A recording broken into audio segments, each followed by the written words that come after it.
Alright, so magandang araw muli sa inyong lahat mga ka-maestros. Nagbabalik naman tayo ngayon para dito sa ating panibagong video.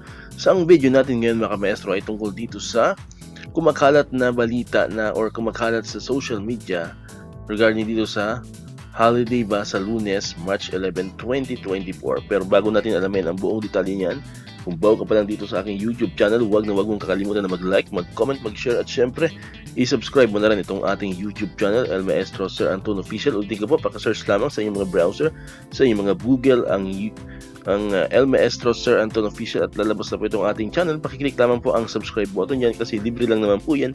Wala pong budget. And syempre, ang notification bell button, pakiclick na rin po para ma-notify kayo. Always updated kayo every time na may mga bago tayong upload na videos katulad dito. Alright, so nabanggit ko na kanina ka-maestro. Ang pag-uusapan natin ngayon ay itong mga kumakalat sa social media regarding sa holiday daw sa March 11, 2024, Lunes. Ayan, so alamin po natin ang buong detalye niya kung yan ba ay totoo.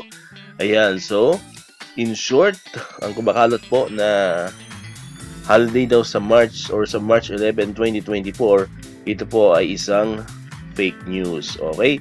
So meron na pong ipinalabas na pahayag ang Official Gazette ng Pilipinas. Ayan, from Malacanang Palace. Post na to ay kumakalat po ito nung panahon pa po ito ni Pangulong Duterte, no? Kasi ang kung makikita niyo yung secretary dito is ayan, Salvador Medaldea, okay? Ayan, so ito pong kumakalat na post na ito, no? Ito po ay galing pa sa previous post, no? Hindi ko lang ma-sure kung anong taon 'yon, pero ito ay sa panahon pa po ng Pangulong Rodrigo Duterte, ano. So kumbaga inedit lang nila yung laman, yung content niyan.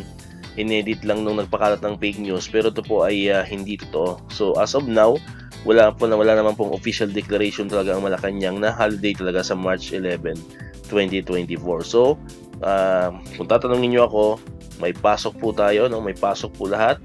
Wala naman pong dinedeclare na national holiday sa March 11, 2024. So ingat-ingat na naman po tayo sa pagpapakalat ng mga fake news kasi naglilipa na yan. So sa mga nagsishare naman po, stop na po natin. Alam naman natin ito ay fake news, tapos patuloy pa natin itong sinishare. So lalong nag-spread out yung fake news na yon. Okay? So maging maging mapagmatyag, no?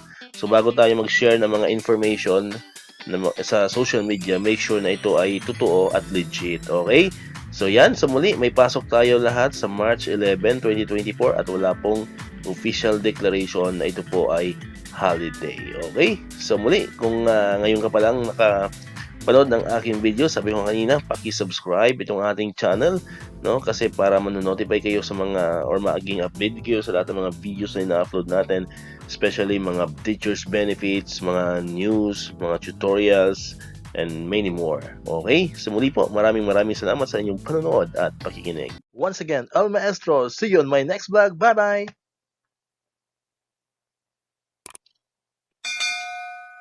1, 2